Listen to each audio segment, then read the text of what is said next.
Halo pemirsa Budiman, salam jumpa dengan saya. Assalamualaikum warahmatullahi wabarakatuh. Salam sejahtera untuk kita sekalian. Om Swastiastu, Namo Buddhaya, salam kebajikan. Berjumpa kembali dalam program pembelajaran Bahasa Indonesia. Silakan saksikan dan simak sampai selesai setiap materi yang disajikan pada channel ini. Ayo mari belajar Bahasa Indonesia. Selamat belajar. Halo, apa kabar? Semoga dalam keadaan sehat ya. Nah, pada pertemuan kali ini kita akan menganalisis cerita pendek. Adapun tujuan pembelajaran kita pada kesempatan kali ini adalah siswa dapat memahami dan menganalisis yang pertama, unsur intrinsik cerpen yang terdiri atas tokoh dan penokohan, latar. Kemudian yang kedua, ciri-ciri kebahasaan cerpen. Berikut ini unsur-unsur intrinsik cerpen yang terdiri atas yang pertama tema, kedua latar atau setting, ketiga alur atau plot, keempat amanat, kelima tokoh dan penokohan, keenam sudut pandang, dan yang ketujuh gaya bahasa. Nah, untuk analisis unsur intrinsik cerpen, kita akan menganalisis dari segi latar atau setting, dan tokoh dan penokohan. Unsur intrinsik cerpen yang akan kita gunakan dalam menganalisis sebuah cerpen yaitu yang pertama latar atau setting, yang kedua tokoh dan penokohan. Berikut ini tabel yang akan kita gunakan dalam menganalisis kedua unsur tersebut. Tabel ini terdiri atas dua bagian. Yang pertama unsur dan bagian kedua simpulan dan bukti. Nah, berikut ini penggalan cerpen yang akan kita analisis yang berjudul Pohon Keramat karya Yus R. Ismail. Berikut penggalan cerpennya. Selesai salat, kakek biasa mengontrol air sawah. Saya selalu menguntitnya dari belakang tanpa banyak bicara. Barangkali anak lain akan mengeluh karena air dan udara sawah dingin. Akan tetapi, saya tidak. Saya menyukai kesegaran air dan udara itu. Tak jarang saya mandi di pancuran sawah. Nah, demikianlah penggalan cerpen karya Yus R. Ismail yang akan kita analisis dari segi latar atau setting dan tokoh dan penokohannya. Ya, yang pertama kita akan analisis dari segi latar atau setting. Nah, dari cerita di atas kita memperoleh kesimpulan cerita bahwa latar dalam cerita itu yang pertama latar tempat, yaitu di sawah. Kemudian yang kedua latar waktu, yaitu waktu subuh. Dan untuk membuktikan kedua latar tersebut, kita akan buktikan lewat kutipan cerpen. Yang pertama, kakek biasa mengontrol air sawah. Saya selalu menguntitnya dari belakang. Dari penggalan cerita ini bahwa kakek bersama tokoh saya itu berada di sawah. Kemudian yang kedua, selesai salat kakek biasa mengontrol air sawah. Nah, kegiatan kakek mengontrol air ini pada saat selesai salat subuh. Jadi, latar yang kedua adalah waktu subuh. Kemudian, analisis penokohan cerpen. Nah, dari cerita di atas kita simpulkan bahwa yang pertama tokoh yang bisa kita peroleh adalah kakek. Nah, kemudian karakter kakek ini taat sembahyang, rajin dalam pekerjaan. Kemudian tokoh yang kedua adalah tokoh saya.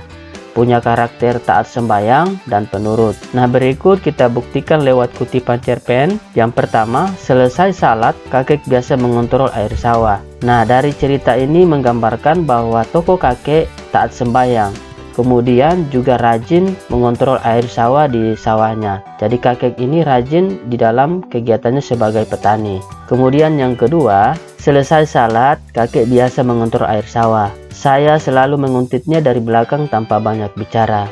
Nah, di sini juga kita bisa lihat bahwa ada tokoh saya. Nah, tokoh saya juga ini taat sembahyang, mengikuti kebiasaan sang kakek, dan juga penurut mengikuti kakeknya ke sawah. Nah, demikianlah contoh dalam menganalisis sebuah cerpen dari sudut latar dan penokohan. Selanjutnya, kita akan membahas ciri-ciri kebahasaan cerpen. Adapun ciri-ciri kebahasaan cerpen yang pertama adalah sudut pandang pencerita. Sudut pandang pencerita menjadi ciri khas dalam kebahasaan sebuah cerpen.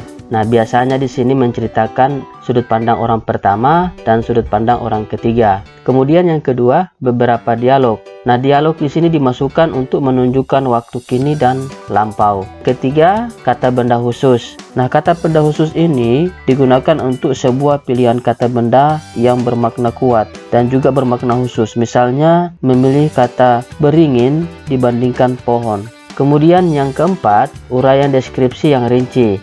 Deskripsi yang digunakan untuk menggambarkan pengalaman, latar, dan karakter. Misalnya, baunya seperti apa yang biasa didengar, terlihat seperti apa rasanya, dan lain-lain.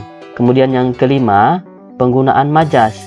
Nah, majas biasa yang digunakan dalam sebuah cerpen, smile atau perbandingan langsung, metafora atau perbandingan tidak langsung. Kemudian yang berikutnya personifikasi, yaitu benda mati yang dianggap seperti makhluk hidup. Kemudian penggunaan pertanyaan retoris. Nah, biasanya ini digunakan sebagai teknik melibatkan pembaca. Contohnya, pernahkah tinggal di rumah apung di sungai? Nah, berikut ini kita akan membahas contoh soal kebahasan cerpen. Yang pertama, wajahnya keras dan beku seperti dinding batu. Ia berkata, "Aku ikut." Nah, pertanyaannya adalah, makna yang emotif yang terkandung kalimat di atas adalah. Kemudian pertanyaan nomor 2, menggunakan kata diam yang lebih ekspresif dalam kalimat. Nah, silakan kalian menjawab kedua pertanyaan ini dalam waktu 5 menit. Setelah itu kita akan membandingkan atau menjawab secara bersama-sama. Nah, bagaimana? Apakah kalian sudah selesai menjawabnya? Jika sudah, mari kita samakan pemahaman kita untuk menjawab kedua soal tersebut. Ya, pertanyaan yang pertama, wajahnya keras dan beku seperti dinding batu. Ia berkata, "Aku ikut." Nah, jadi pertanyaannya di sini adalah makna yang emotif yang terkandung dalam kalimat di atas adalah. Di sini ada 3 alternatif jawaban yang bisa kita gunakan. Yang pertama, keinginan yang sangat kuat untuk ikut. Kemudian makna yang kedua, keinginan ikut serta secara terpaksa. Dan makna yang ketiga, ia ingin ikut namun ada juga rasa enggan.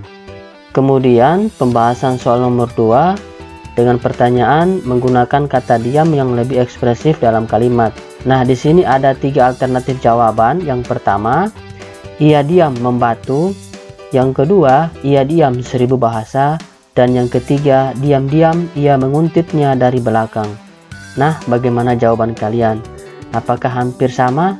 Jika sama, berarti Anda sudah memahami cara menganalisis cerpen dan menganalisis kebahasaan cerpen. Nah, kegiatan selanjutnya adalah kalian mengerjakan tugas di rumah, yaitu menganalisis latar dan tokoh penokohan.